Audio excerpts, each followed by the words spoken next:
So I think what separates Bristol Bay from other fisheries is the sheer intensity of it. There's just nothing like it. The sheer volume of the fish involved. I think most people know that Bristol Bay has been over time probably the most robust sockeye salmon resource in North America, if not the world.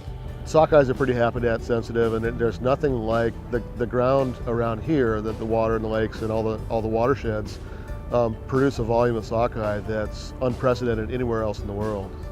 In a very short time, maybe 6 weeks, 30 million or more sockeye salmon returned to the Bristol Bay area.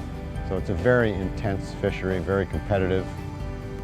The salmon industry provides tens of thousands of jobs, thousands and thousands of cannery workers, the barge companies, the mechanics, the airlines. This fishery could go on for many more generations, and if you do the math over time, it's worth a lot to a lot of people.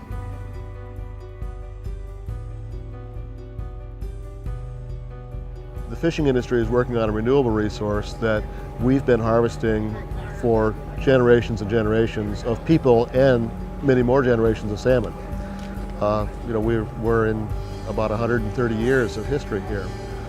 So it boils down to a renewable resource versus a non-renewable resource. This will last for generations, generations, generations, generations, generations. We just have to take care of the nursery.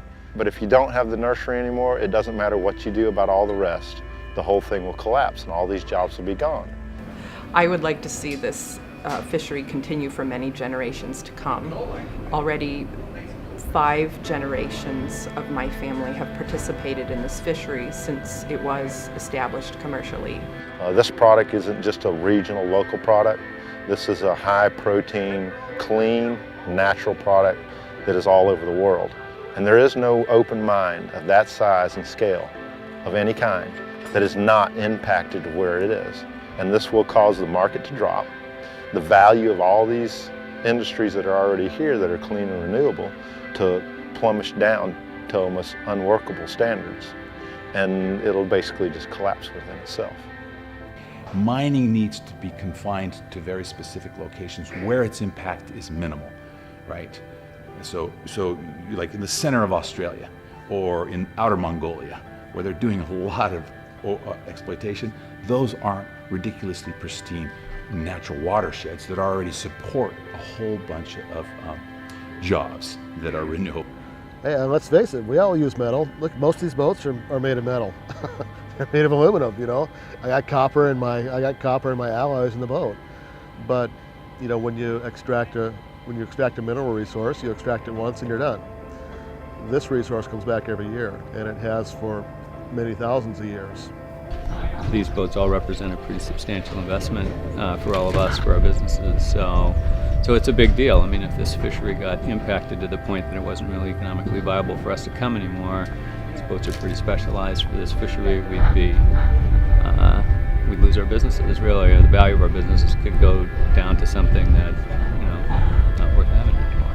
The economic impacts could be terrible for Alaska. The seafood industry is the #1 private employer in the state of Alaska, and Bristol Bay is a significant part of that. So we're talking about, you know, over 14,000 jobs on the line in this fishery alone, and that would be significant, not just for communities in Bristol Bay who wouldn't benefit from fish taxes and other revenues, but really in the seafood industry throughout the state and on down to Washington and Seattle and beyond.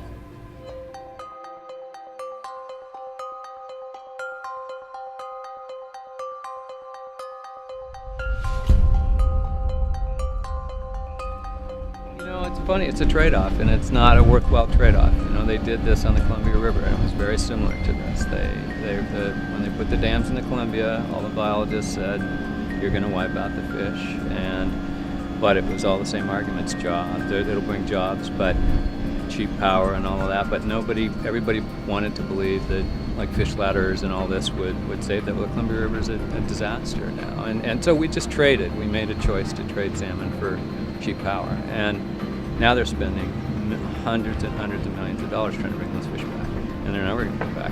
And so, I mean, once they're gone, you've given up, you've lost it forever. When I think of the mine and being in Bristol Bay. I can't believe, sometimes I think I'm dreaming. I can't believe it's actually even being talked about. How could it even be true that the last wild salmon run of this size was being threatened in just with one mine at one time? I couldn't believe it.